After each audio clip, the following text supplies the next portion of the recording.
let them take no more of our freedoms from us every day. They want to come into our homes and take our guns and faith away. Oh, they're insane. Oh, they keep pushing their lies on us every way. If you come for my family, then there's gonna be hell to pay. These colors don't run, and neither do I. We come from a long line of fighting this fight. This flag's gonna fly when it's all said and done. These colors don't run. No, these colors don't run. These colors don't run. Ticking time bomb, stop, drop, roll. Finger on the button, who's got control? Weaponize the news every time I scroll. Come from my guns, but I lock and load. Prime from my hands when I go cold. Pray to the Lord, but they want your soul. They gonna have problems if they come to my home. Till they get my message, I'ma say it slow. Strolling through the news, anxiety, it starts to hit me. Bible by my pistol, pistol by my whiskey. Politicking just to trick me. If you want it, come and get me. But if you sliding through that door, it's a Sammy. Fight for the stripes, but the blood still dripping. To the grave, all waving and the flag still whipping. They want my liberty, they won't strip it. They want my land, they won't get it. My grandfather's blue collar's dirty and frayed, cause he keeps rolling in his grave for what they did to this place. These colors don't run, and neither do I. We come from a long line of fighting this fight. This flag's gonna fly when it's all said and done. These colors don't run. No, these colors don't run. These colors don't.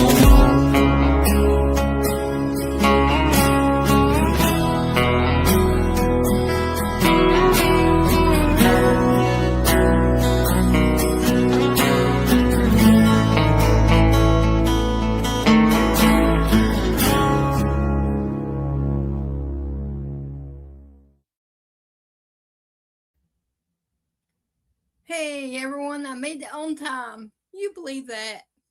The sky's falling too. Oh Lord.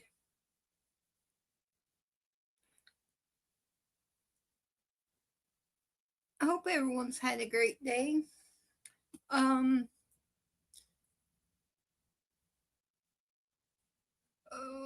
me see. Darlene, good to see ya. Love you. Tracy, good to see you.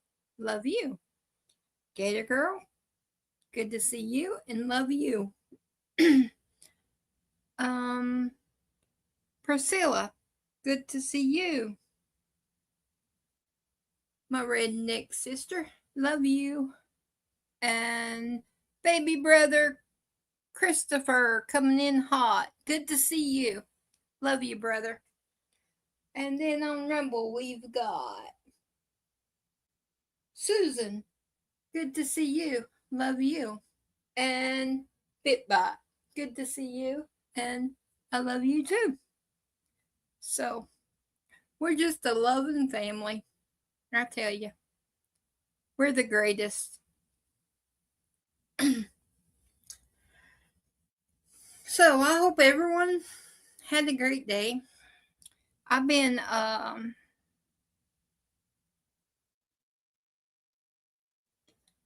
yep. We're red and rebel. Yep, we're the rebels. But it's all good. What was I gonna say? One of those moments again. Oh, yeah, I know now. Yeah, I've had a pretty good day. Sky, she went with Colton's mama to the block, which is like a trampoline park.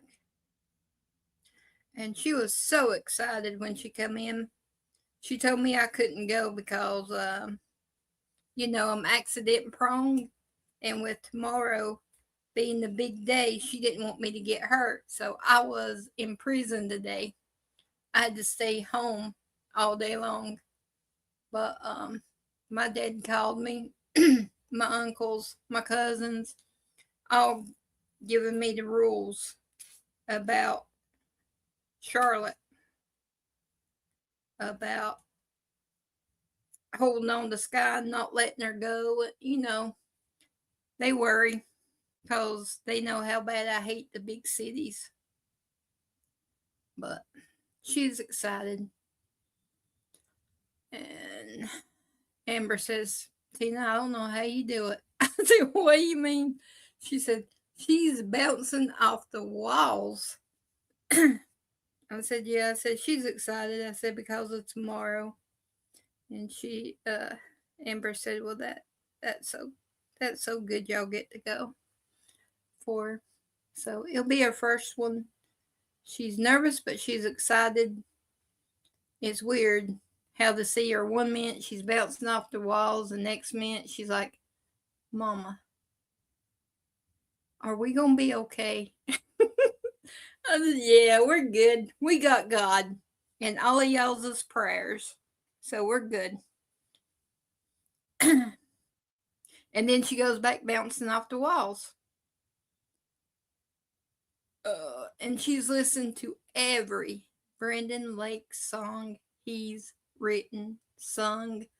She says, Mama, she says, if he picks me to get on the stage, I'm gonna know all of his songs. I said, okay, baby girl, okay, good for you.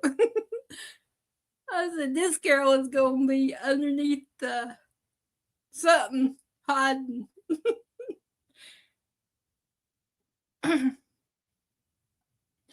Yeah, Priscilla, I don't believe I've ever been to Charlotte or Greensboro. I've never been to them. The biggest city I've been to is Winston.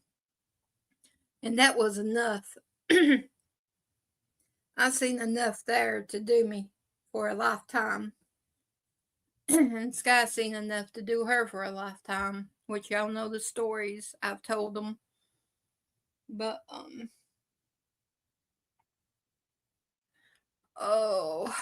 let's see. And it was really warm here today. I hope it's warm where y'all are.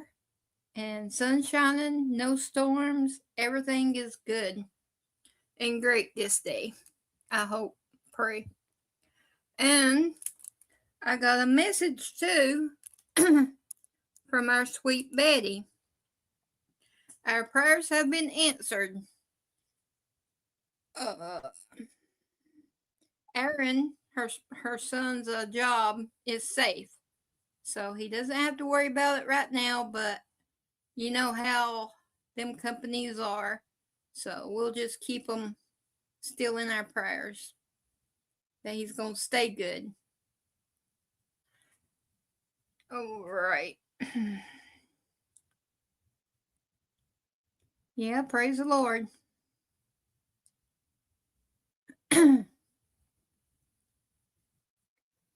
Okay. Let's see. Now let's get to some little bit of this and that, because Saturday and Sunday there's hardly anything much. And I had help with some of these from my sidekick. So let me see. I'm going to start with this. Well,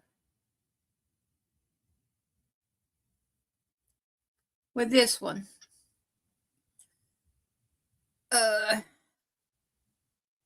Omar thinks she's fooling us, but we know better. So listen to this, you guys. See if y'all fall for it. So I have a question for you. Have you ever accidentally thought that you were a multimillionaire? Well, Ilhan Omar says she is not a multimillionaire. And look at this headline from the Wall Street Journal. She thought she was, though. Omar was standing down. Look at this headline. Ilhan Omar says she isn't a multimillionaire, blames accounting error. Okay, so an accounting error led her to believe she was very wealthy. Well, Omar was staring down a potential investigation after disclosing that she and her husband's assets were valued between $6 million and $30 million on a financial disclosure form. Now listen to this. Buddy. That was an astronomical increase in wealth from her last disclosure, but she has since amended her filing, now saying that her assets are valued between $18,004 to $95,000. So 6 to 30 million to under 100,000. How in the world does that happen? Well, according to the Wall Street Journal, quote, aides said that Omar looked at the form before it was filed in 2025, but that the error did not jump off the page for her because she isn't involved with her husband's businesses. Crazy. Okay, wow. Really? Really, Omar, snap out of it. Some of us, or I speak for myself, some of us plays like we're foolish just to see who we can trust. So, Omar, you know what? I'm going to be nice. You know what you can do. Okay. And then we've got, let me see. This one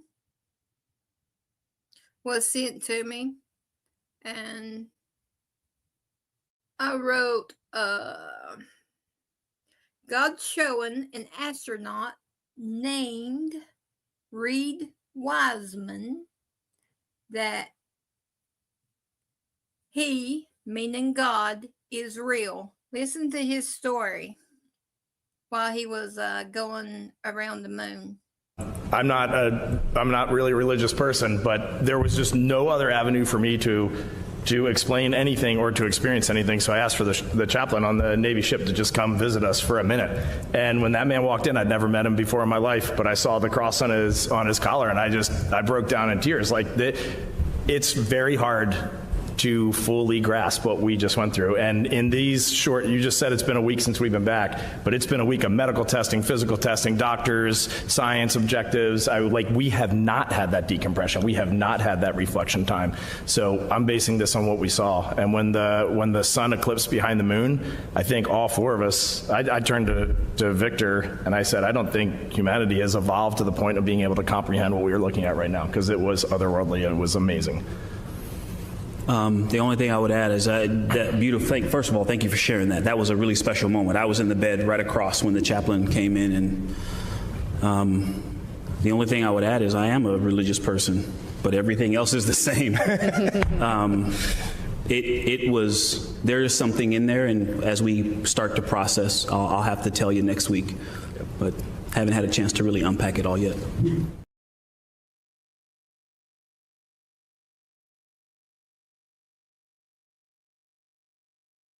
So that's amazing.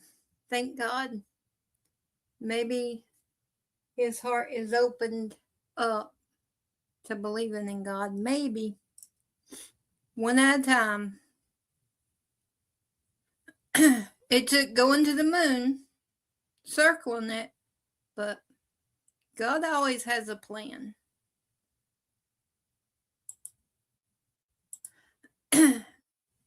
And then we've got Pacifier hasn't put out any baby Trump clips, but this one was sent to me, and then I found one with Senator Kennedy. Hey, Party Bonza, good to see ya. Love ya. And I'll play Senator Kennedy first, because he just 6 seconds. What he says is what needs to be said. He's short and sweet. And then Trump is leading up to my next video. Baby Trump. I don't know why we have to give money to countries that hate us. They should be able to hate us for free. That's right. Countries should hate us for free. We shouldn't pay to be hated. I wouldn't. I don't. You're gonna hate. If you're gonna hate on me, hate on me. I'm not gonna pay you to hate on me. Okay. Chris, Susan says hey to you from Rumble. I don't know if you see that, but she says hey. Okay. Now we got the little Trump clip. It's short too, but here we go. Zoran, you stood outside a billionaire's penthouse on tax day and said we're taxing the rich. That's not policy. That's a mugger with a press pass. $500 million a year, Donald. Free childcare, cleaner streets. Your friends are finally paying rent on apartments they don't even sleep in. People are fleeing Zoran to Florida, to Texas. You're turning Manhattan into a goodbye party, and nobody's having fun. You told me at the White House we had the same ideas. That was before you taxed penthouses, Mr. Cardamom. We had a beautiful friendship. You ruined it with math. If they can afford a $200 million apartment they never visit, they can chip in. How much is it on a place worth $400 million? Asking for a friend, a very handsome friend with great hair, who you will not be taxing.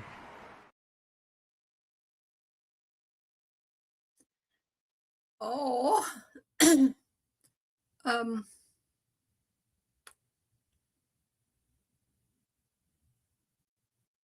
I thought that one was cute too.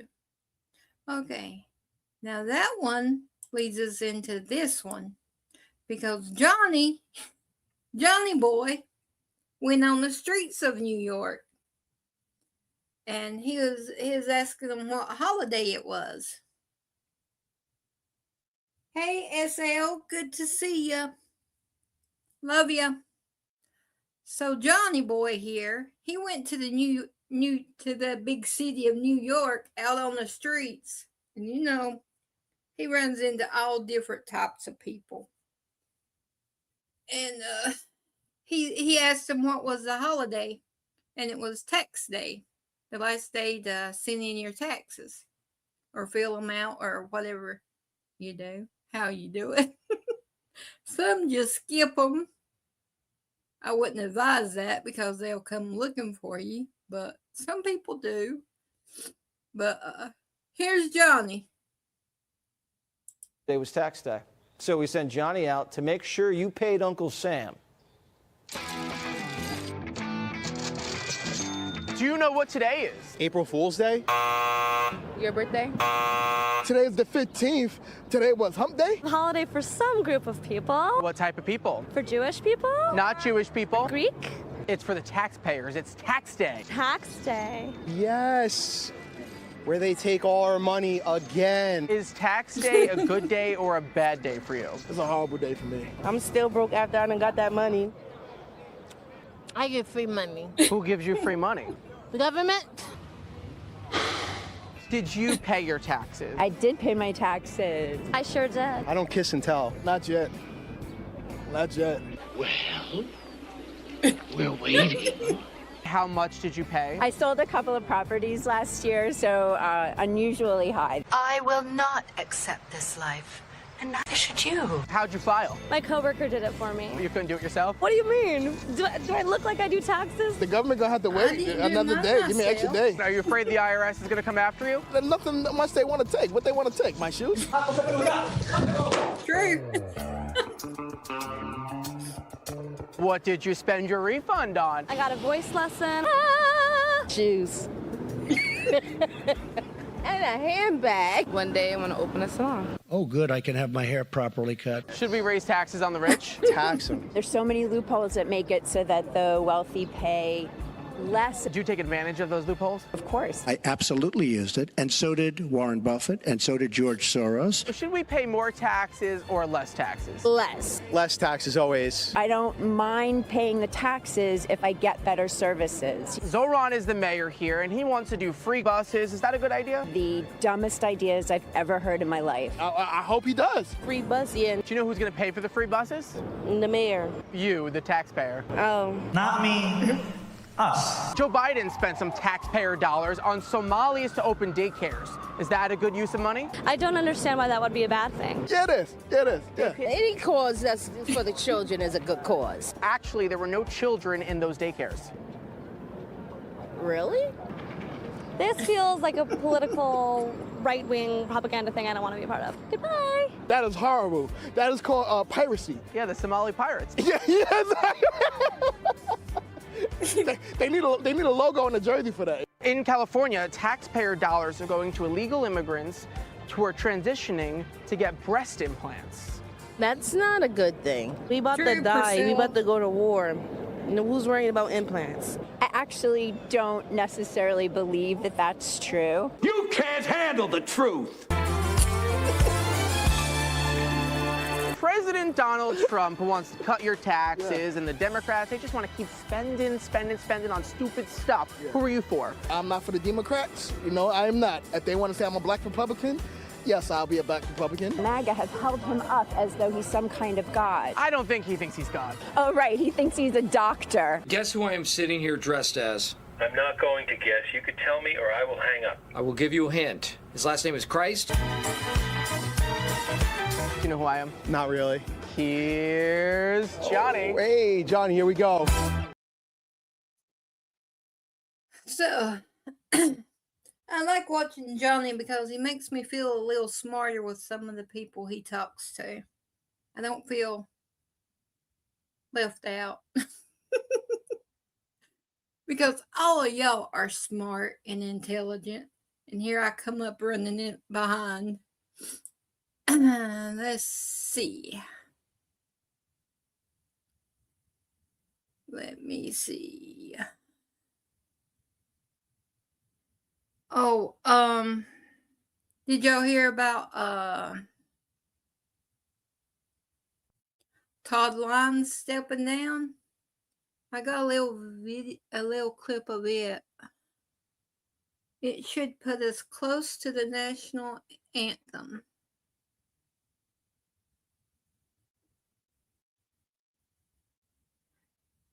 Yep, New York's going down. Sad to say, but they voted. That's what they wanted, so they have to answer for it. I know some of them's good people. I wish they would get out if they could. But here we go. I wrote, "Thank you, Todd Lyon. Enjoy your family time," because he's leaving to spend time with his family. He says his kids are growing up and he wants to spend time with them. So here's a little clip on that. I know, SL, that's sad. But I don't believe it. There's some cheating going on right there. Here we go with Todd. This is a Fox News alert. Acting ICE Director Todd Lyons announcing he plans to leave the agency, writing that he will stay on until the end of May to help with the transition process. More on that in a moment. It hasn't stopped him from doing his job. And look at this. On Thursday, he revealed that ICE busted the largest gift card fraud scheme ever. And get this, the stolen money was being sent back to China. Watch. The CCP is a huge threat, as well as their transnational criminal organizations that have come over here to just wreak havoc. I'll give you an example. HSI actually broke the largest gift card fraud case ever. And it was from transnational gangs within the CCP that were sending that money back to military units in China. And that all came from gift card fraud here in the United States. So we're literally funding our own adversaries. Yes. Through that. We're just supplying small amounts, whether it be $20, $15, back to the People's Republic of China. And that was huge. Acting ICE Director Todd Lyons joins me now. This is astonishing. So to the point of the Congresswoman questioning you there, this is taxpayer money going to China, and HSI, your department, figured this out. It is, yeah, thanks for having me. And it's really to the credit of the HSI Baton Rouge, Louisiana office. You know, they worked with a lot of the large vendors who were just seeing a tremendous amount of fraud. And when you think about it, you know, $20, $25, it doesn't seem like a lot. But what we saw was, under the Biden administration, there was military-age male, Chinese males, who came across the porous border. And these were the ones that HSI encountered. You know, going into a store, taking a gift card off, tampering with that, you know, barcode in the back. And we called it gift shaming because no one wants to say to their grandmother, hey, this gift card doesn't have the money on it, right? So no one really tackled it. But we saw billions of dollars of fraud, and it all can be linked back to the People's Republic of China. Unbelievable. Director Lyons, I also want to ask you about a Hennepin County prosecutor. We hear a lot of demonizing of ICE, and now you have a Hennepin County prosecutor going after an ICE agent for drawing his weapon after he was blocked in by vehicles. Listen to what she said. Is Hennepin County prepared to go head-to-head with the federal government? We absolutely are. And I should say we were able to charge the case because we don't have those obstacles. We expect that once Mr. Morgan is in custody, that we start the process. We are investigating the killings of Renee Good and Alex Preddy and the shooting of Julio Sosa Solis. I do expect other charges at some point here. That the illegals has murdered. Your response to this prosecutor who has quite a checkered past in her prosecutions? Okay, I really can't talk about ongoing investigations, but I will tell you this is no public defender or no district attorney should be going head-to-head with the federal government. We should be working in partnership. ICE has always been transparent. We conduct our own investigations. The FBI conducts investigations. We work with state and locals. So this type of rhetoric is the reason why, to your point, ICE agents, deportation officers are demonized because of the fact that we have elected officials that just place targets on the back of the men and women of ICE and DHS, and it needs to stop. And I understand you can't get ahead of that investigation. Here's another scenario that is just mind-boggling to me. This is taking place right here in New York City. 38-year-old man. We have his picture. His name's Roman Amatitla. This man set fire to a building in New York City, and according to the New York Post, he stayed in the immediate area to watch people burn and jump from the windows while sipping his beer in what was described as an act of mass murder. 4 people died, and Mamdani won't give this guy to you? What is going on? No, and that's sad. You know, the fact that the district attorney is the one that labeled that crime as an act of mass murder and called this individual sinister. Here, you, like you said, you have someone drinking a beer, watching people jump out of a burning building. These are the public safety threats that ICE wants. And to use these type of heinous crimes that affect American citizens and legal immigrants all around the United States, and to use it as a political football is not public safety. You know, I ask all elected officials, please stop playing the games and give these dangerous criminals to us, because we have the evidence. We asked for this individual, and he was not turned over to us. I mean, so that's just bull crap there. Sitting there and watching them burn and getting enjoyment from people passing away. That's ridiculous. That's not even right. Alrighty. We got 1 minute to the national anthem. 1 minute. I would do another little short clip, but I don't want to run over. So, la-di-da, la-di-da.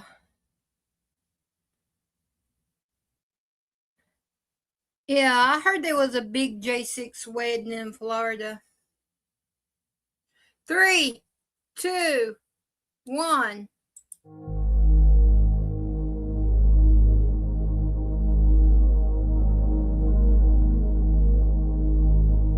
Oh, say, can you see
Thank y'all. Thank y'all very much for your support and for being here doing the national anthem with us. Okay, our next one is, see, Gadget Girl, I didn't forget tonight. I had a nap today, so I didn't forget.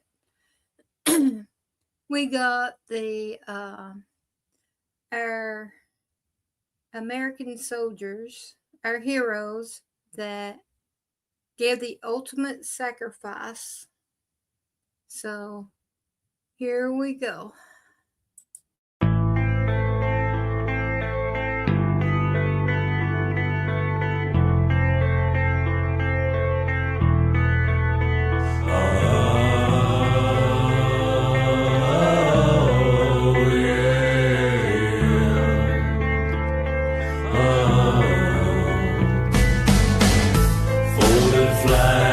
And memories, photographs and the rosary. She hangs her head as the choir sings, and she cries, and she cries, and she cries, and she cries.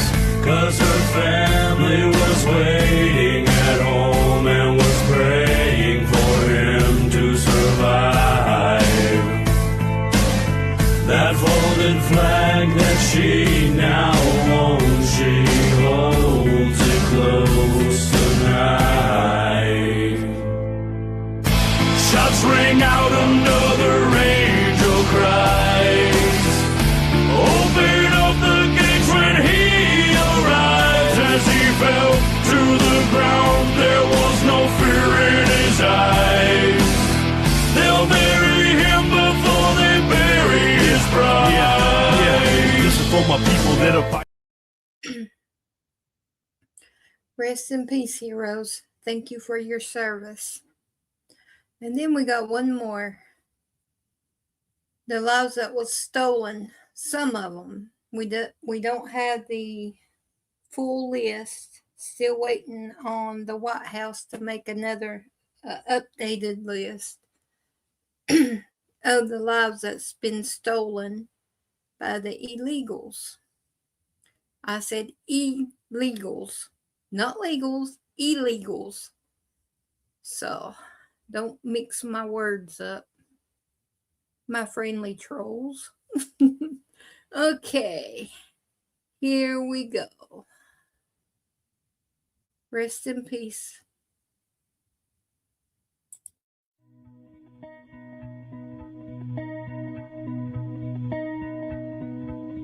Tell me, what does it look like in heaven? Is it peaceful? Is it free like they say? Does the sun shine bright forever? Have your fears and your pain gone away? Yeah, 'cause here on earth it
Rest in peace, angels.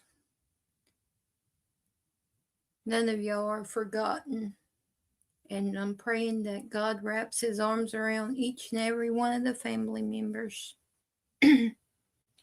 Yeah, Party Bonza, I have to keep the ones sitting in the back straight. They like to take what I say out of context. So, and have you noticed? Not many news reports do we hear about, maybe 2 or 3, but all of these that's lost their lives because of the border being open. Do you hear breaking news or news stories on each of these? No, it's crickets. But you let 2 people act a fool and try to hinder us and get what, I'm going to say it, get what they deserve in my eyes. You mess around, you find out. And they found out. And oh Lord, look at all the media on them too. Look at the media coverage. But all these, and there's many, many, many more. Some that they don't even know their names. But they're quiet about it. Nothing said.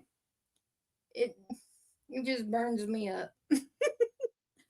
Dadgummit. Got me in a tizzy now. I'm going to start ranting. I need to stop. Okay, I'm going to play this one. It was sent to me to calm me down. Put a smile on my face. This is Life as a Toddler is what I named it. But it's really someone put a GoPro cam on a little toddler. And it calmed me down. So let's watch this and get me calmed down.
I thought that was cute. Especially when that sounds like me sometimes. But I like that one. Okay, and since I got the national anthem done, you know, I always play Sky's picks of songs. And I got I'm gonna play those 2 because they're real short. They're maybe both of them together, maybe 2 minutes. And then I got one more clip before we watch the video of 2 Samuel again to refresh everybody. So I'm playing these towards the end in case, you know why I do it. So here we go. Sky's first one. And of course, you know who it's from. This one's going to get me an email. I don't know what y'all are going to do with Sky after tomorrow night. I don't know what y'all going to do. Y'all going to have to bring her back down to earth. Because that little girl is so excited to get to see Brandon. So I just don't know what y'all going to do, family. Y'all better have my back. We have to pull her wings off of her. Okay, and then the other one, you know, she's gotten attached to this little family. So here's this one. I will send out an army to find you in the middle of the darkness. Night it's true, I will rescue you. I will never stop marching to reach you in the middle of the hardest fight. It's true, I will rescue you. I will rescue you. I will rescue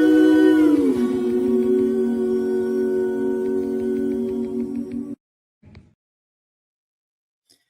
So she's fell in love with that little family. So that was her 2 picks. Now for the last one, I'm going to have a secretary to answer my emails from YouTube. I have a feeling for all of this, but it's all right because I'm not changing. I'm going to say it the way it is. So this was sent to me, and I put it as, his name is Dr. John Campbell, and he's given us some facts here. And you know, with me going through this with my dad, and my dad is taking one of these, so we're going to listen to it. This is clear from this and multiple studies. We could be curing, potentially, we don't know, but we could be curing your wife's cancer, your husband's cancer, your mother's cancer, your father's cancer, your son's cancer, your daughter's cancer with ivermectin and mebendazole. Clinical benefit ratios were said 84.4%. Right, so 48.4% of the cohort, strongest possible outcomes. Regression, 15.6%. No current evidence of disease, as I said, 32.8%. Disease stability, 36.1%. Only 15.6% of the whole cohort were progressing, which is remarkably good. Remarkably good. Well, I didn't get a black screen, but I will get an email and answer it accordingly. I'm not monetized, so take it and stuff it. Or just exit. Delete it. That's how I answer emails from YouTube. She loves y'all too, family. So, I seen Tracy, Darlene, Gator Girl, all of y'all. She loves all of y'all. Alrighty. Let me see. Now, let's,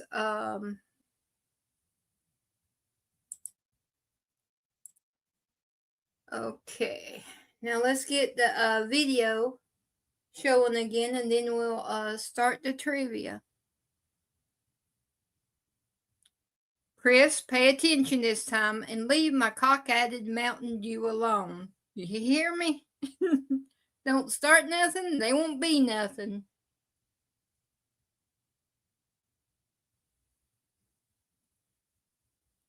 So, here we go.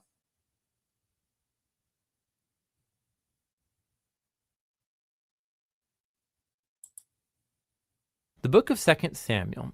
Check out the video on 1 Samuel where we were introduced to the book's 3 main characters, Samuel, Saul, and David, and then also to the book's literary design, which first introduced Samuel and then traced the rise and fall of King Saul in contrast to the rise of King David.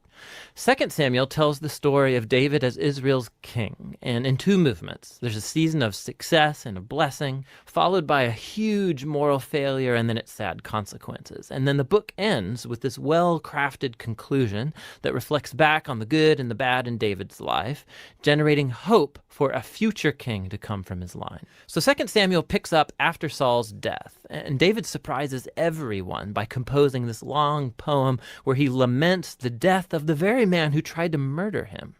And so once again, the author, he's presenting David's humility and compassion. He's a man who grieves the death even of his own enemies. After this, David experiences a season of success and God's blessing. All of the Israelite tribes, they come to David and then they ask him to unify all the tribes as their king. And so the first thing David does as king is to go to the city of Jerusalem. He conquers it, and he establishes it as Israel's capital city, which he renames as Zion. And from there, David goes on and he wins many battles and expands Israel's territory. Now, after making Jerusalem the political capital of Israel, he wants to make it their religious capital as well. And so he has the Ark of the Covenant moved into the city.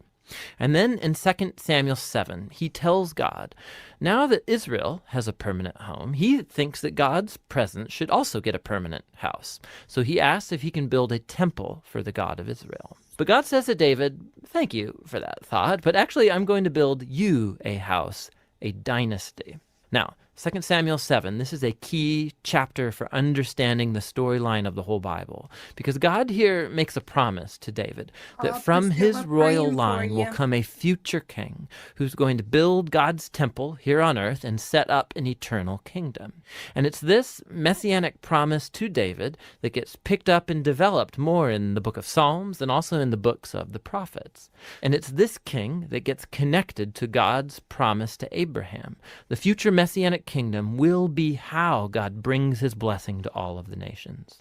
And it's right here, in the midst of all this divine blessing, that things go horribly wrong. David makes a fatal mistake. Not fatal for him, but for a man named Uriah, one of David's prize soldiers. So from his rooftop, David sees Uriah's wife, Bathsheba, bathing. David finds her, he sleeps with her, gets her pregnant, and then he tries to cover the whole thing up by having Uriah assassinated and then marrying her. It's just horrible. So when David's confronted by the prophet Nathan about all of this, he immediately owns up to what he's done. He's broken, he repents, he asks God to forgive him, and God does forgive him, but God doesn't erase the consequences of David's decisions. And so as a result of this horrible choice, David's family, his kingdom, it all falls apart. And it makes this section a tragic story, much like Saul's downfall. So David's sons end up repeating his own mistakes, but in even more tragic ways. So Amnon sexually abuses his sister Tamar, and then their brother Absalom finds out about all of this and has Amnon assassinated. And then Absalom goes and he hatches the secret plan to oust his father David from power, and he launches this full-scale rebellion. And so for a second time, David is forced to flee from his own home and go hide in the wilderness, except this time he is not an innocent man.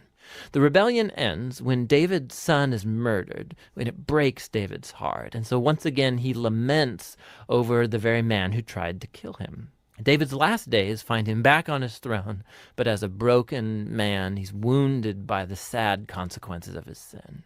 The book concludes with a well-crafted epilogue, with stories that are out of chronological order, but they have this really cool symmetrical literary design. So the outer pair of stories come from earlier in David's reign, and they compare the failures of Saul and then of David, and how each of them hurt other people through their bad decisions. The next inner pair of stories are about David and his band of mighty men who went about fighting the Philistines. And what's interesting is that both sections have a story of David's weakness in battle.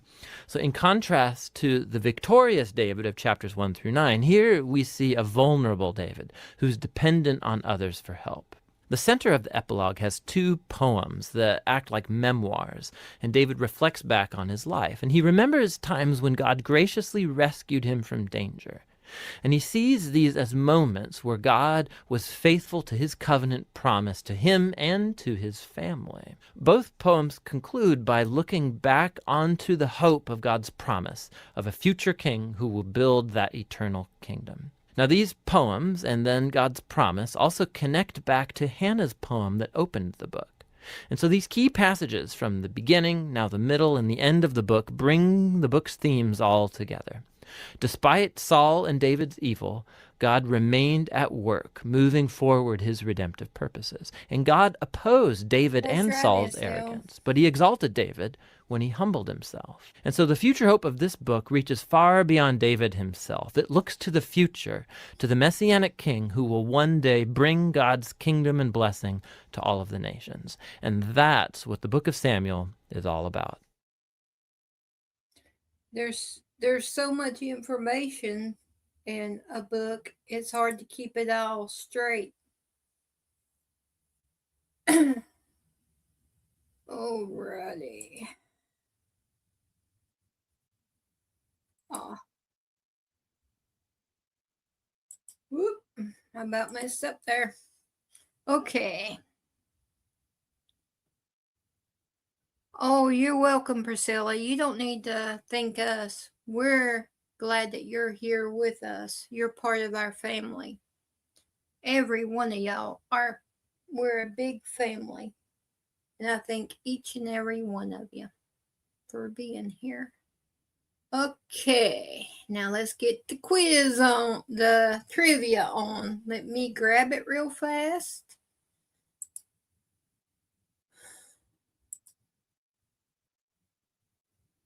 This is 25 questions, which we probably won't get through all of them, but we're going to give it a try.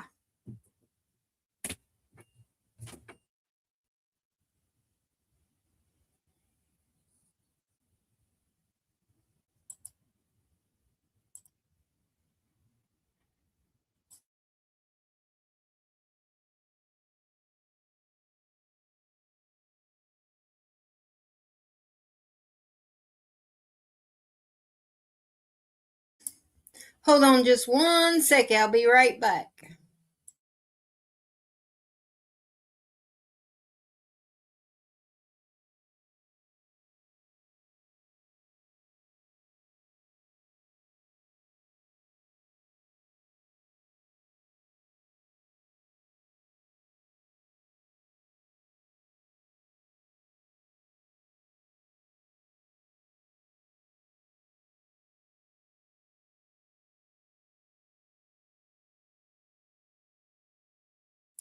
Okay, I'm back. Sorry. Okay, now let me grab it real fast. The trivia. I had a little bit of adulting to do.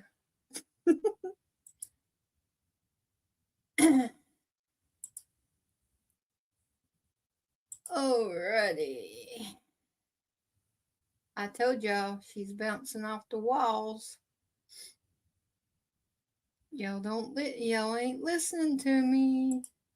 But I told y'all. Okay. Here we go. In this quiz, you'll face 25 intriguing questions that dive deep into the stories of 2 Samuel, testing your knowledge of kings, battles, and divine covenants.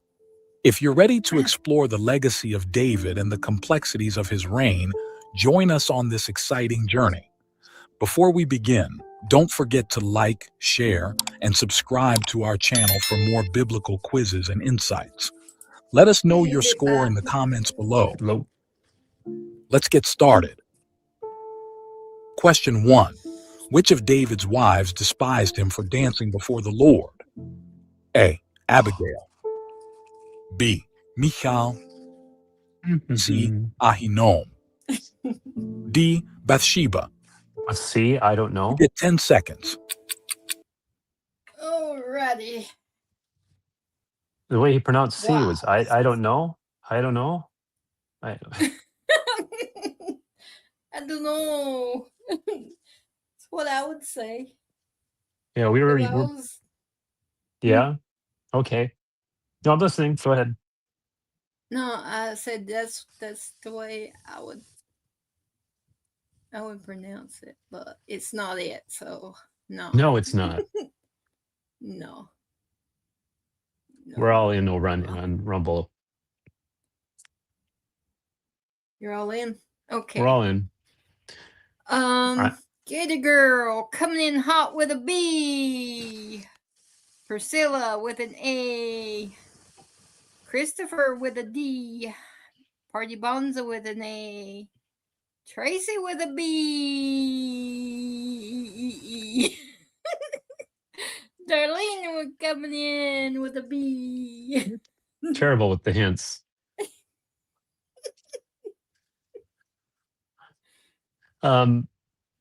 Oh yeah, you got Darlene. Did you get Darlene yet? Yeah. Okay. I'm with the B, Susan with the B, and SL20 with the B. So we're all in over here with B's. And here we go.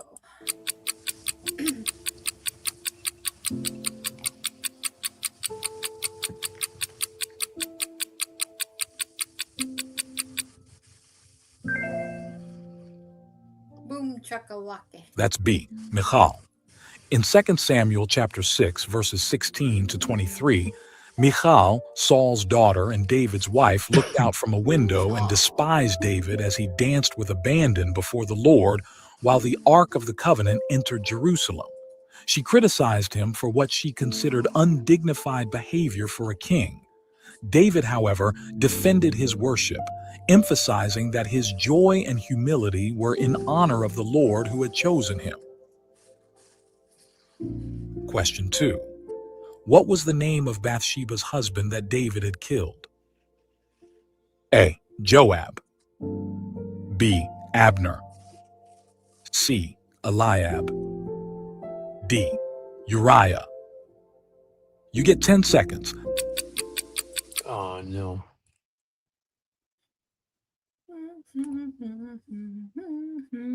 It's fine. What? I'm being good. Oh. Yeah, you can be good.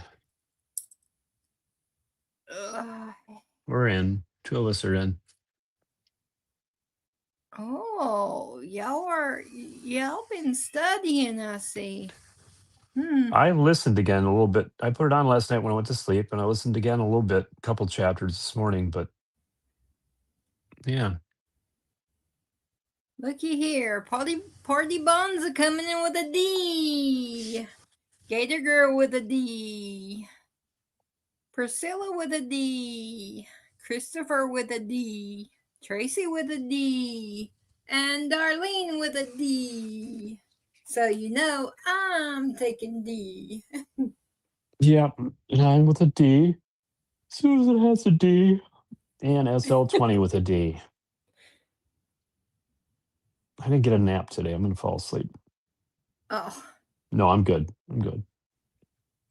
Okay. So we're all D on Rumble. I'll remember that. 12 o'clock, buddy.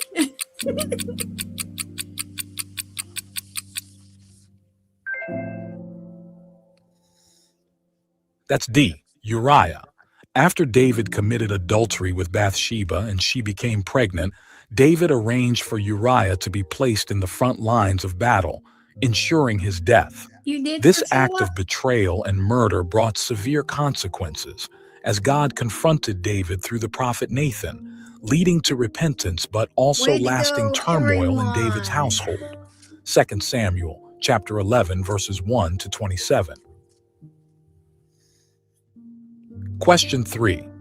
In 2 Samuel, what was the name of the man who helped David recover the Ark of the Covenant? A. Obed-Edom. B. Abinadab. C. Uzzah. D. Ahio. You get 10 seconds. If you don't remember my hint that I gave you the other night. That's your hint. Yeah. That's what I was looking at anyway. Gator Girl coming in with an A. Hot. Christopher with an A. Darlene with an A. Tracy with an A. Party Bonza with an A. And Priscilla with an A. And Susan with an A. SL20 with an A. And I'm going to take an A too. Okay, the answer is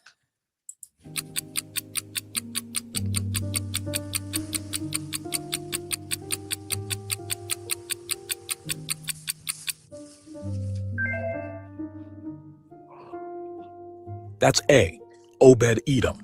In 2 Samuel chapter 6, verses 10 to 12, after Uzzah's death, David left the Ark of the Covenant in the house of Obed-Edom for 3 months. During this time, the Lord blessed Obed-Edom and his household. This prompted David to bring the Ark to Jerusalem with great celebration, showing the Ark's significance and the blessings of reverence toward God. How would Question you like 4. to have that in your house? What happened to Uzzah when he touched the have what in your house? The Ark. Oh, I mean, wouldn't that be great? People come over, hey, look at, don't touch it. you better not. I wouldn't even look at it. Yeah. I'd be so scared. I wouldn't even look at it. All right, I'm sorry to interrupt. Go ahead. Ark to steady it? You're okay. A, he fell ill. B, he was praised. C, he died. D, Well, he that became was blind. sweet. You get 10 seconds.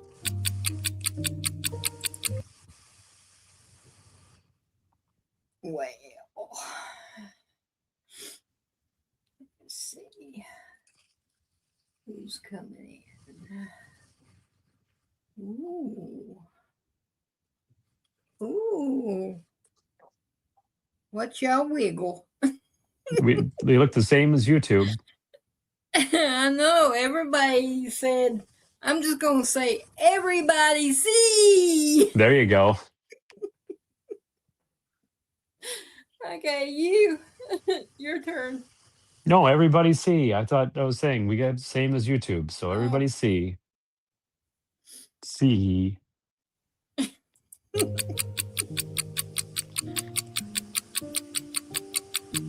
YouTube, I'm being lazy.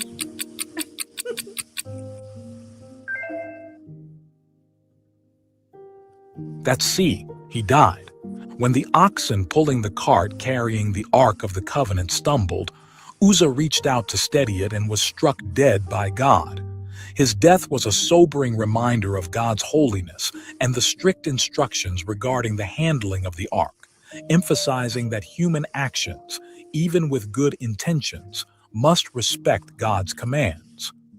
2 Samuel chapter 6, verses 6 to 7. True, Party Bonza. Question 5. At the end of David's reign, what terrible mistake did he make for which God brought judgment on the nation? A, killing Uriah. B, he worked the Sabbath. C, adultery with Bathsheba. D, taking a census of Israel. You get 10 seconds.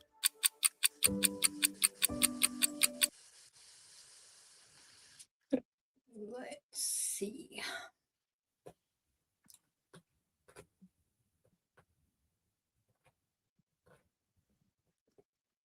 Well, Yeah. we got mixed it. You're going to have a mix here too. Whoa. Yeah, we do. Look, even looking over here. Yeah, we got a mixed thing. So I guess I'm going to be the one to spool this. Gator Girl coming in hot with a D. Christopher with a C. Party Bonza with an A. Darlene with a D. Tracy with a D. And Priscilla with a D. Wow. Yeah, I can see that. I know that, but I think it's already had an answer in my mind, and I feel guilty going, yeah, okay, I'm going to go with D because everyone's going D. Oh, my goodness. Do as you may. Yeah, well, okay, I'll put the light letter in, but I'll tell you what I was leaning towards. I was leaning towards A. Okay. But I will put I can't remember what happened, why the census would be the answer, and I guess we'll see it. But I thought it was, I mean, the adultery happened, then the killing was after the adultery, and I guess I assumed that was, but go ahead. Let's see the answer. Oh, yeah, I'm sorry. Susan with a D, SL20 with a D, and like I said, I'm cheating. Alrighty. Here we go. It's not really cheating when you say you're cheating. Well, we're It's learning. whenever you hide it. Yeah, I'm not And hiding. we're I'm learning. learning.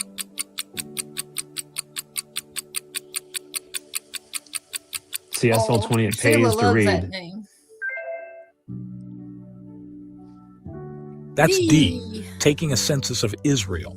David ordered a census of Israel and Judah, which was seen as an act of pride and a lack of trust in God. 2 Samuel chapter 24, That's right. verses Now I 1 to remember 10. this. God was displeased with David's decision, and as a result, he sent a plague upon Israel. The But I won't plague remember caused this. the death of 70,000 men, and David repented for his sin, which led to the stopping of the plague.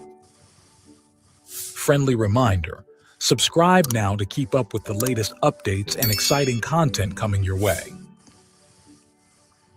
Question 6. David was given 3 options for punishment after his census. Which was not one of them? Which was A. not. 3 days of plague. B. 3 years of drought. C. 3 years of famine. D. 3 months of fleeing from enemies. You get 10 seconds. Oh, boy. I Yeah, got right. this one. Yeah, I was going to say, I think that rule applies here.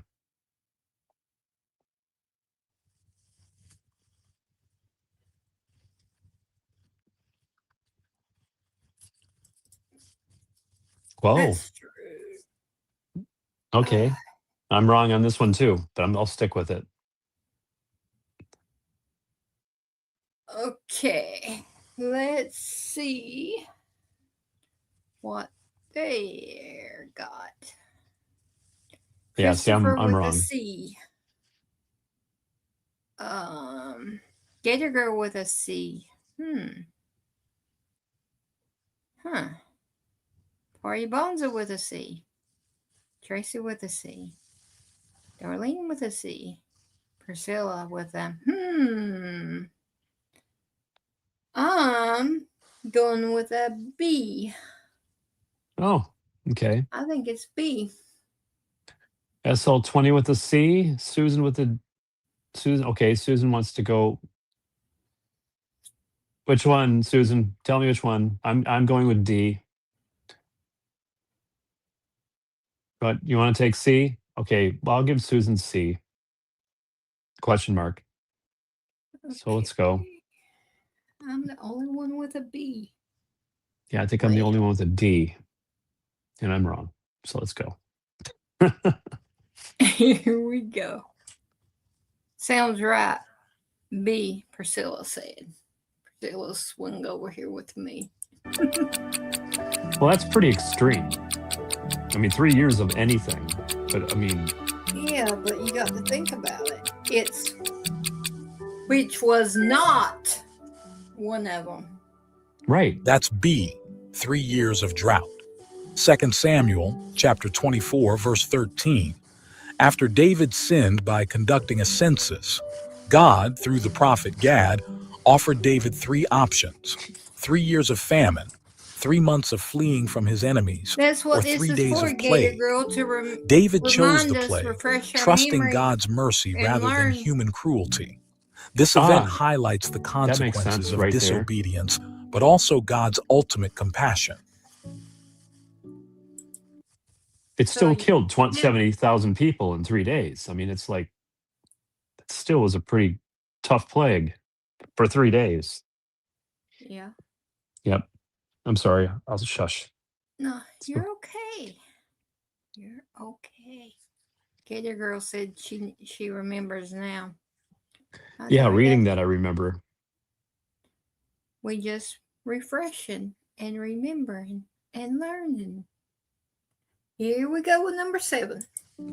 Question 7. In 2 Samuel, what physical oddity did the large man of Gath have? A. A third eye. B. Gigantic ears. C. Extra fingers and toes. D. A double row of teeth. You get 10 You seconds. gotta be kidding me. read this one and thought I was going to die laughing. I did laugh. I want to go with B Yeah. because that's the only thing that makes what? I'm see C's popping up. Yep, SL20 with a C. I mean, I guess obviously I don't remember this, so I'm taking a C. It was so funny. I laughed. I was like, that's mean of me to laugh. Gator Girl with a C coming in hot. Christopher with a C. Tracy with a C. Party Bonza with a C. Darlene with a C. And Oh my goodness. with what?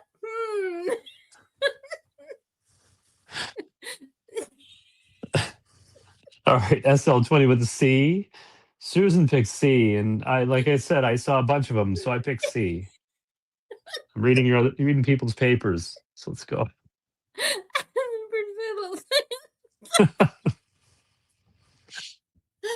never heard of. I can't know.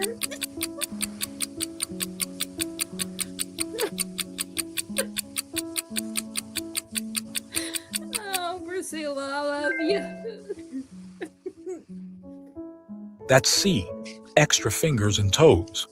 In 2 Samuel chapter 21, verse 20, a large man from Gath, a descendant of the giants, was described as having 6 fingers on each hand and 6 toes on each foot, totaling 24 digits.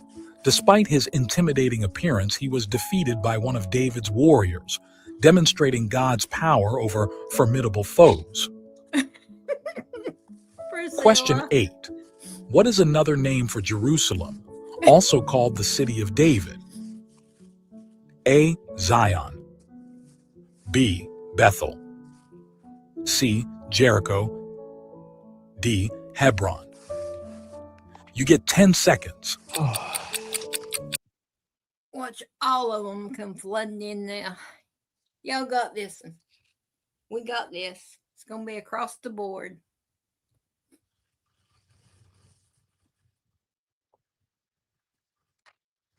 Boom, Seal it with a flag. Look at all them. Look at all them coming in. Woohoo! Team YouTube's hot. Yeah, it's same over here in Rumble.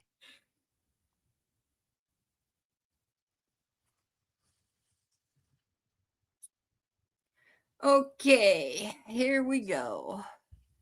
Gator Girl with an A. Christopher with an A. Darlene with an A. Tracy with an A. Priscilla with an A.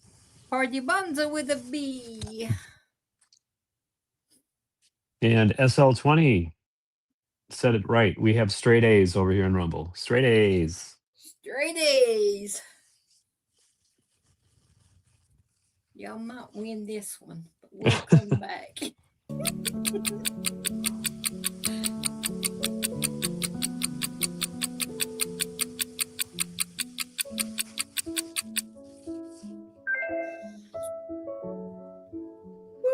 That's A, Zion. Jerusalem is often referred to as Zion, a term that originally described a specific hill within the city, but later became synonymous with Jerusalem as a whole. 2 Samuel chapter 5, verse 7. King David captured the stronghold of Zion and established it as his city, making it the political and spiritual center of Israel. Question 9. In 2 Samuel, what did God promise would happen to David's house, kingdom, and throne? A. They would be destroyed. B. They would be rebuilt. C. They would become weak. D. They would last forever. You get 10 seconds.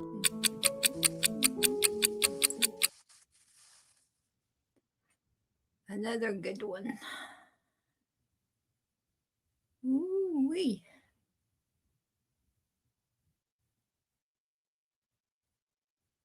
Woo-wee. Looky. We got Gator Girl with coming in hot with a D. Now, what am I even thinking? Christopher with a D.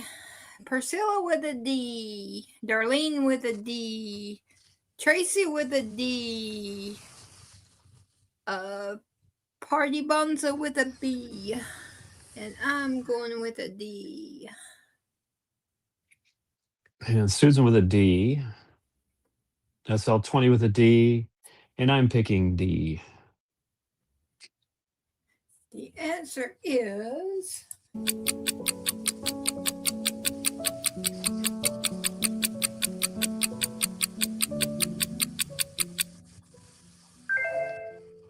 woo. That's D. They would last forever. God made a covenant with David through the prophet Nathan, promising that David's house, kingdom, and throne would endure forever. This is known as the Davidic covenant, which finds ultimate fulfillment in Jesus Christ, a descendant of David whose reign is eternal. 2 Samuel chapter 7, verse 16. Question 10. What physical feature of Absalom ended up causing his death? A. His eyes. B. His height. C. His strength. D. His long hair. You get 10 seconds. Oh, you've got to be kidding. Oh, it's just, yeah. I'm going to be cheating on this one, too. It's a learning. I don't remember. We're learning. Yep. Okay. Chris with a B. Priscilla's what? Party Bonza with an A. Gator Girl coming in hot with a D. Yeah, I'm following SL20 on this one. I was going with the B. Go ahead. Darlene with a D. Tracy with a D. And Priscilla said probably his eyes. Eyes are very important, I do say. But I'm going to go with D. Okay, Priscilla. Okay. SL B or D, he thinks B. So it looks like he's going with B. I was going to go with a B. And Susan's going with a D. Yeah, I already. What? I'm giving them You know, sending messages to SL. yeah, right. We'll learn. We're learning. I'm trying to give them messages. We'll learn. Yep. We're learning. I thought that was Samson's problem, but go ahead. I know, but There were two. more Okay. people with them. Here we go. That's right, Gator Girl. I don't need to worry Here about we that go. then. Here we go.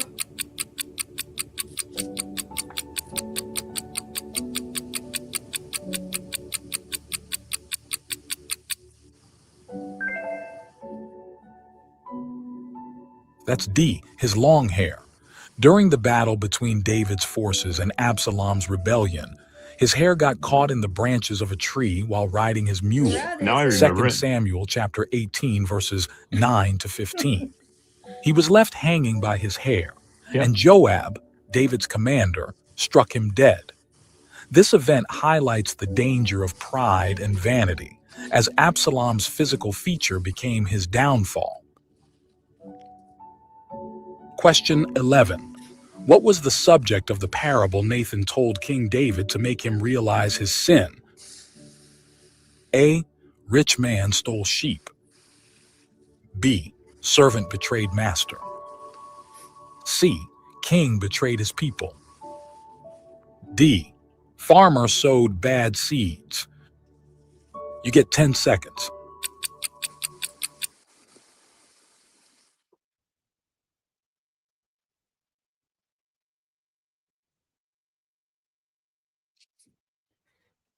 Let's see. Well, Oh my we're kind of goodness. mixed up over here. We got Chris with a D, Party Bonzo with a C, Gator Girl with an A, Darlene with an A, and Tracy with an A, and me with an A.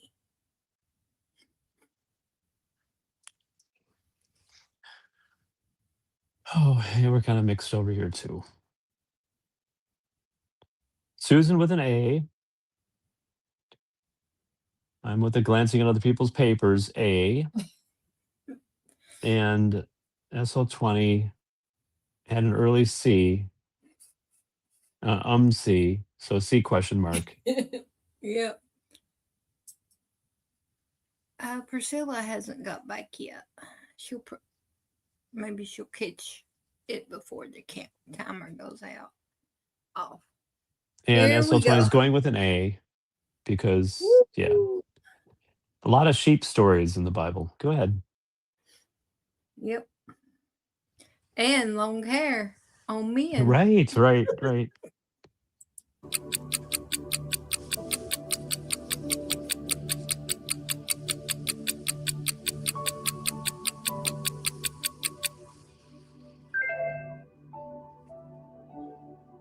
That's A. Rich man stole sheep. In 2 Samuel chapter 12, verses 1 to 7, Nathan used a parable of a rich man stealing a poor man's only sheep to convict David of his sin with Bathsheba and the murder of Uriah. The story led David to acknowledge his wrongdoing and repent, demonstrating God's method of revealing sin through parables. Question 12. According to 2 Samuel, which of these guys was not a son of David? A. Welcome back, Amnon. Priscilla. B. Jehoram. C. Absalom. D. Solomon. You get 10 seconds.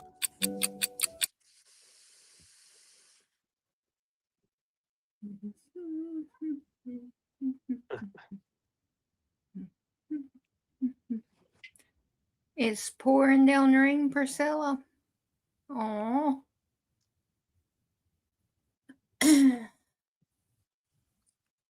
Oh, we got another mix over here.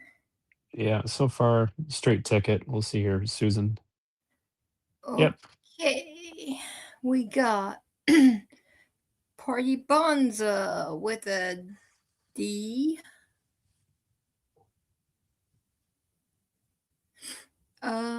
Gator Girl with a B. Priscilla with a D. Darlene with a B. Tracy with a B. And I'm going with a B.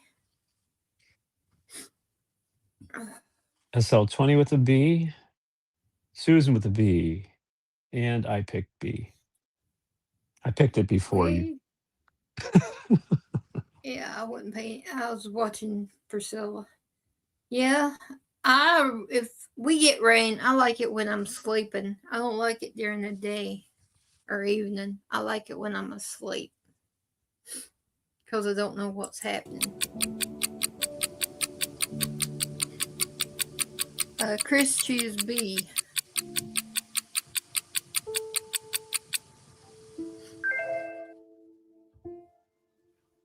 That's B. Jehoram. Amnon, Solomon, and Absalom are listed as sons of David. However, Jehoram, who became king of Judah, was the son of Jehoshaphat, not David. 2 Samuel chapter 3, verses 2 to 5. This distinction highlights the numerous offspring David had, as well as the varied lineage that played a role in the biblical narrative. Question 13. Who was the troublemaker that tried to overthrow David in 2 Samuel chapter 20? A. Tina. Joab. B. Absalom. C. Sheba. D. Ahithophel. You get 10 seconds. Oh, crap. I don't see my name up there. Yeah, you're not it. Oh. Except I don't know 20, if this is chapter 20. Oh my goodness, I'm going to get this one wrong too, huh? Probably, Never yep. know. Nope, I'm pretty sure now, looking at all the numbers or the letters coming up. We got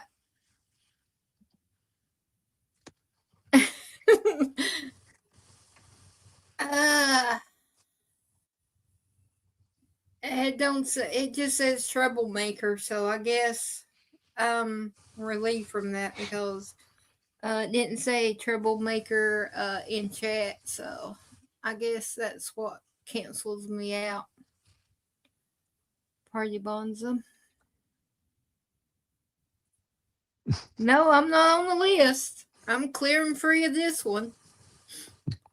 Let me see. You're at the top of the hour, so this is probably the last one. We're gonna go to 15. That's why Okay. I told Sky we're gonna go to 15. Gator Girl with a C. Coming in hot with it.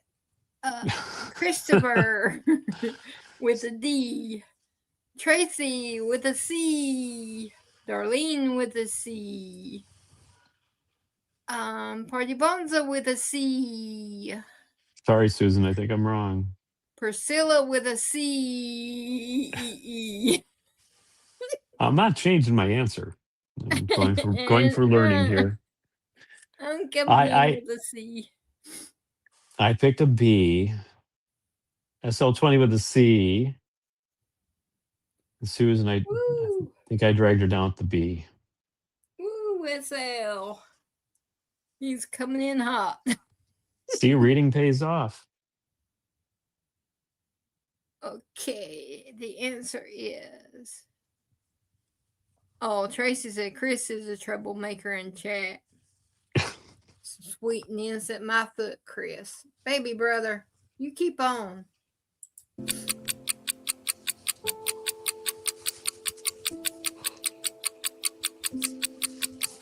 Yep, that's what it's about, Chris. Guessing and learning. That's C, Sheba. In 2 Samuel chapter 20, verses 1 to 22, Sheba, a Benjamite, rebelled against David after the kingdom had been briefly united following Absalom's defeat. Sheba led a revolt, calling Israel to follow him, and briefly gained support. However, Joab, David's military commander, pursued him, and Sheba was eventually killed, ending the rebellion. This event highlights the ongoing threats to David's reign. Question 14. What was the name of Jonathan's son who was handicapped in both feet? A. Ziba. B. Abishai. C. Adonijah. D. Mephibosheth. You get 10 seconds. Yeah, I don't know this one.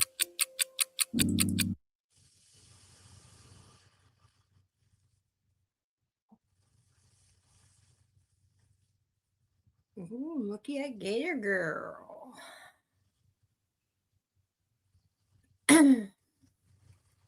Yeah, SL20, I'll go with. Gator Girl coming in hot with a D. Party Bunza with a C. Tracy with a D. Darlene with a D.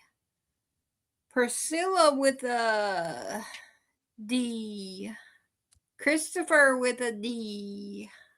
And I'm going with a D. Yeah, we're straight D's over here on Rumble. Susan with a D, SL20 with a D, and I'm taking D. And the answer is. When in doubt, go with the long one. Yep. Tina logic.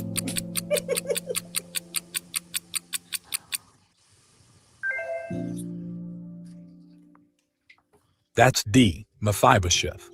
2 Samuel chapter 9, verses 1 to 13, David sought out Mephibosheth, the son of his close friend Jonathan, to show kindness for Jonathan's sake.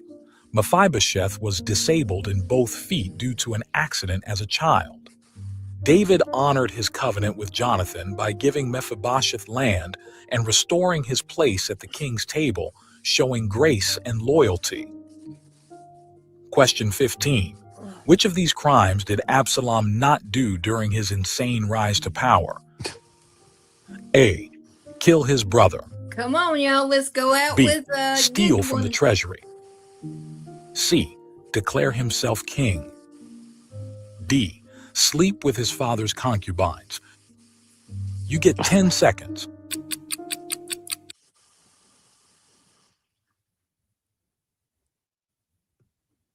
Really? Ooh, Gator Girl. Christopher. Oh. Let's see. Gator Girl coming in hot with a B. Christopher with a B. Tracy with a B. Party Bunza with an A. Darlene with a B. And Priscilla with a B. And I'm picking B. Money is the root of all evil. But he didn't do it. Yeah, but that's what Yeah. I went by. SL20 with a B. Oh, sorry. Susan with a B. And I picked B. And this I remember from the presentation, right? He killed his brother. I mean, he killed his brother Yeah. for sleeping with his sister. So that one I know he did. But anyways, let's go. Okay. The final Sorry. answer? Yep, ready. The final answer is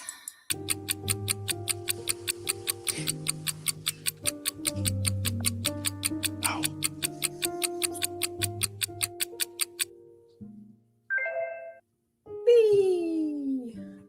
That's B. Steal from the treasury. Absalom killed his brother Amnon, declared himself king to challenge his father David, and publicly slept with David's concubines to assert dominance and shame his father. 2 Samuel chapters 13 to 18. However, there is no record of Absalom stealing from the treasury during his rebellion, as his actions focused on gaining political and personal power. Okay, so that doesn't mean he didn't do it. There's just no record of him doing it. Right. I mean, he was pretty corrupt. So I'm sure if he saw a couple gold coins laying around, pocket. Yeah. Slide them in.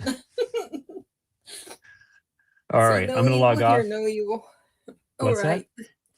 I said they're like see no evil. Hear Right. no evil. Just slide it in. All right, well, I'm gonna log off so you can say goodnight.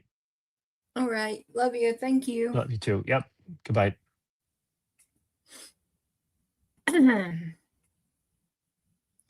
Alrighty, family. Let me stop sharing this, and we will finish it on Wednesday.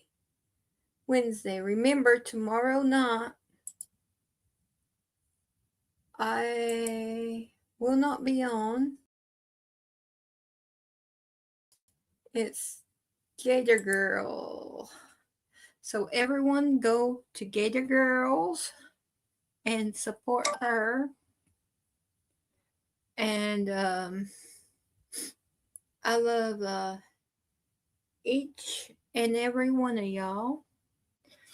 And if you will, keep Betty and Steve in your prayers, and their son Aaron, which if you're just now coming in, his job is safe for a while, but from what I understand, they have layoffs quite a bit. So just if you can keep him in your prayers, that the layoffs will not affect them at all. And remember Dee's surgery, April the 30th, and Goldie's. We don't have a date yet, but the doctor's saying she's going to have surgery. And Dee's dad, remember T, Darlene, Tracy, Bonnie, and both Cindy's for family. And remember Santa, Jared, and Julius for healings. Remember Chris, May the 6th, for his appointment. Remember Carrie for his healing. Remember Gator Girl, that she finds her or her place move-in date gets moved up so she can move into her new place as soon as possible. Remember Tina B, because losing someone's hard, and the pain never really goes away. It lessens, but it's still always there. And if you would, I got two prayers. One for my dad, if you wouldn't mind, say a little prayer for him. And for me, Scott, and my nephew, Danny, tomorrow. That everything goes smoothly, because Charlotte isn't a good place. Isn't at all. It's evil, evil, evil, evil. So just remember us, that we stay focused and God is protecting us. And I love each and every one of y'all. And like I say, if God places someone on your heart or on your mind, stop and listen and pray, because you never know what they're going through. But God does, and He's the one that matters. So I love each and every one of y'all, and I will see y'all Monday night. So y'all be safe, and I will see y'all then. Love each and every one of y'all.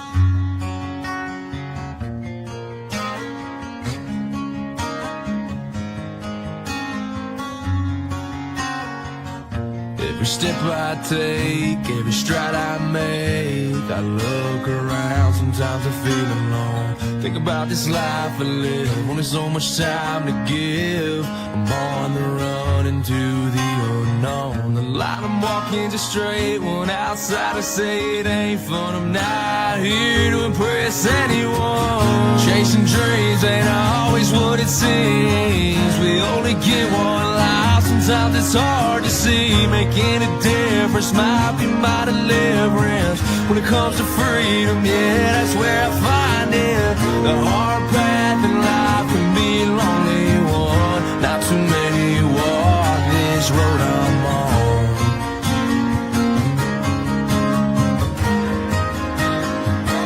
This road I'm on.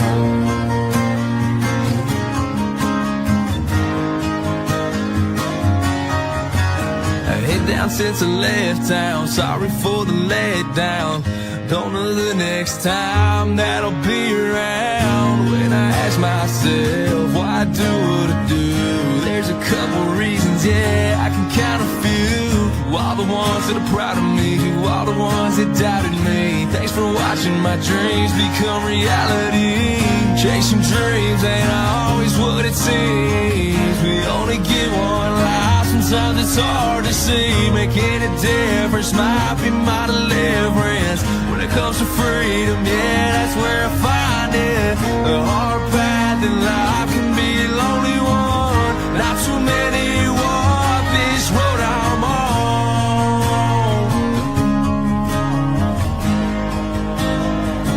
This road I'm on.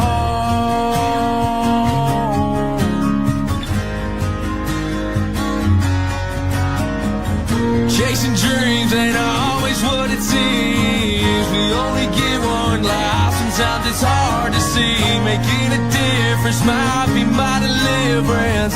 When it comes to freedom, yeah, that's where I find it. The hard path in life can be a lonely one. Not too many walk this road I'm on.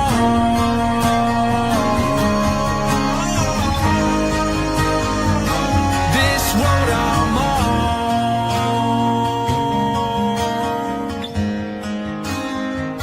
This road I'm on.